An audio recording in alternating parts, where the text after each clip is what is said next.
Bonjour, bonsoir à tout le monde. J'espère que vous allez bien.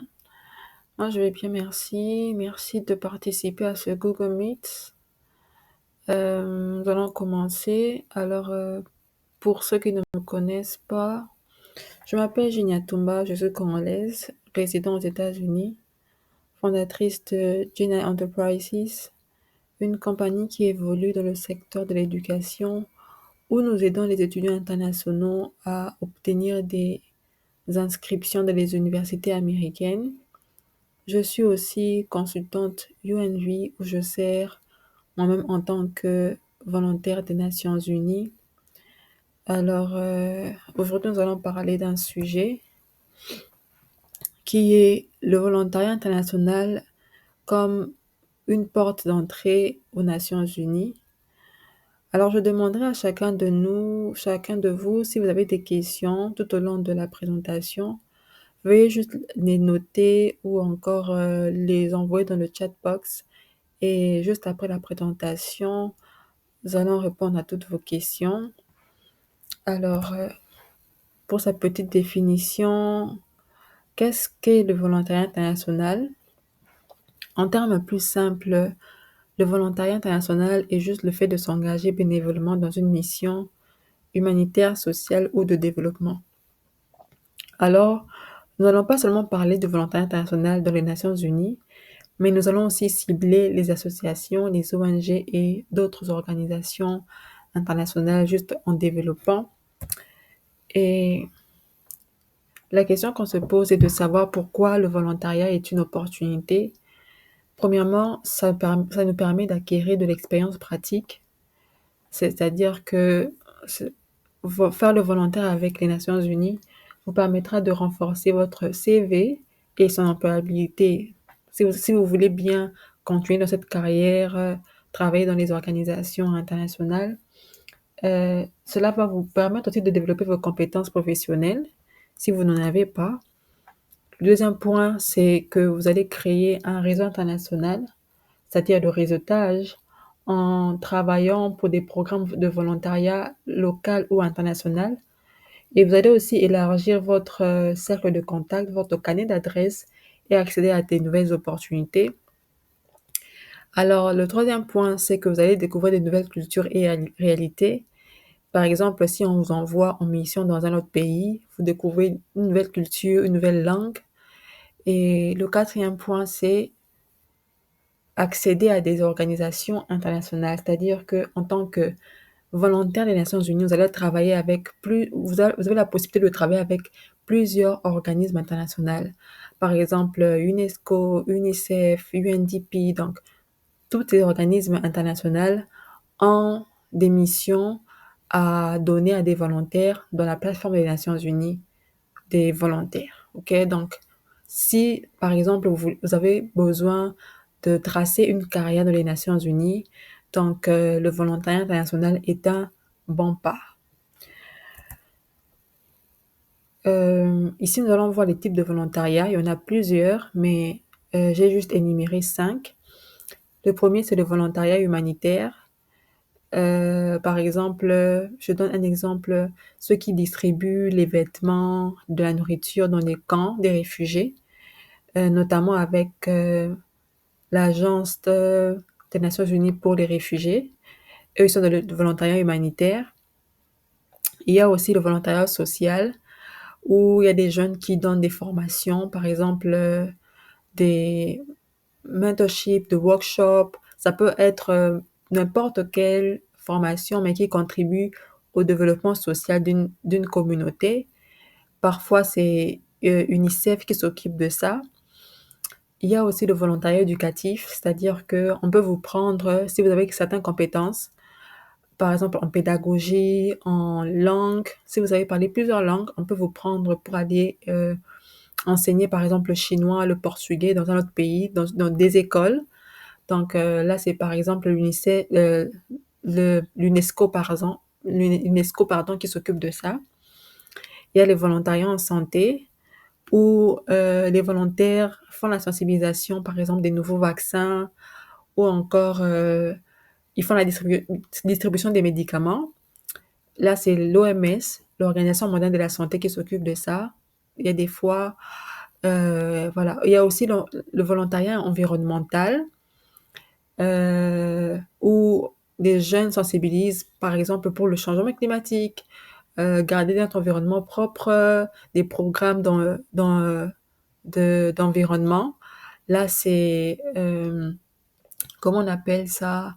Le programme d'environnement des Nations Unies qui s'occupe de ça, le UNEP, UNEP, yeah, qui s'occupe de ça.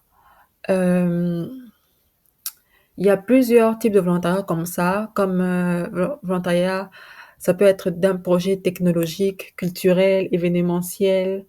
Voilà, il y a plusieurs, mais j'en ai juste tiré 5 pour expliquer un peu le type de volontariat que les Nations Unies offrent dans sa plateforme. Euh, nous allons parler aussi du rôle et l'objectif du programme volontaire des Nations Unies. Alors déjà la fois passée, lorsque j'ai présenté, je les avais informés que les Nations Unies a été créé en 1945, juste après la guerre mondiale.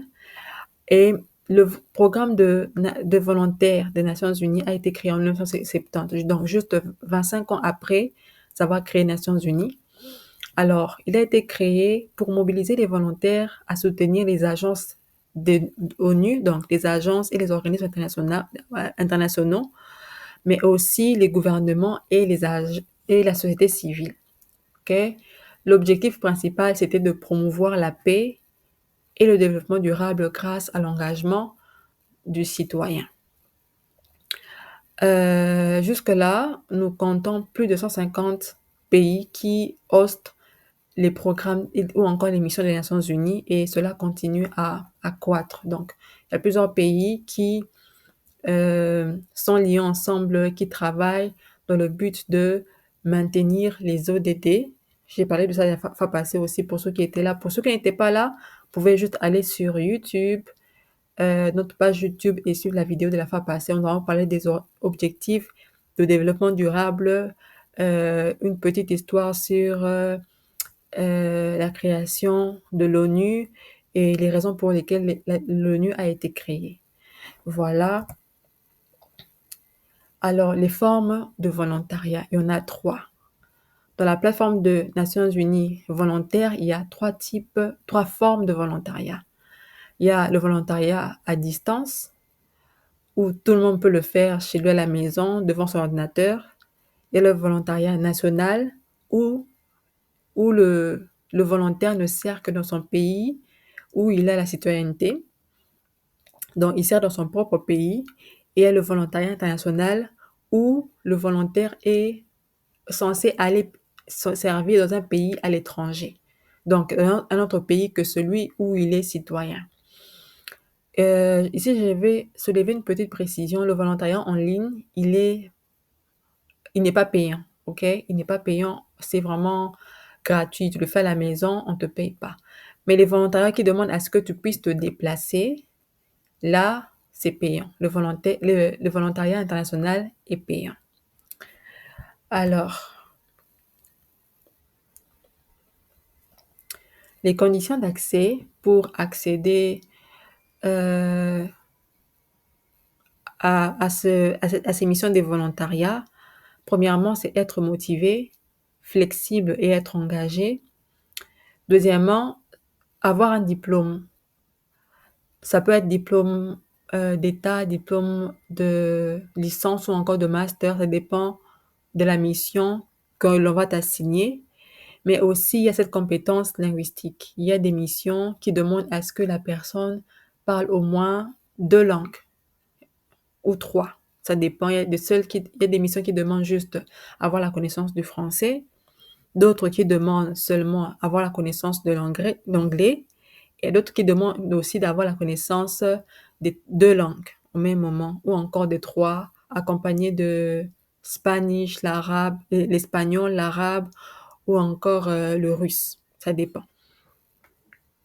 La troisième condition, c'est l'expérience, mais c'est pas toujours demandé, surtout pour les volontaires qui viennent comme de commencer, ceux qui sont encore à l'université, on leur demande au moins 1 mois d'expérience.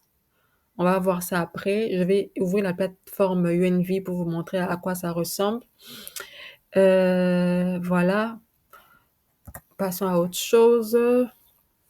Voilà, comment postuler à ces missions de volontariat. Premièrement, se connecter à la plateforme officielle de UN Volunteer. Deuxièmement, créer son profil et sélectionner les missions, appliquer. Mais avant d'appliquer, il faut soigner son CV, ok? Mettre en avant les compétences et expériences que vous avez, ok?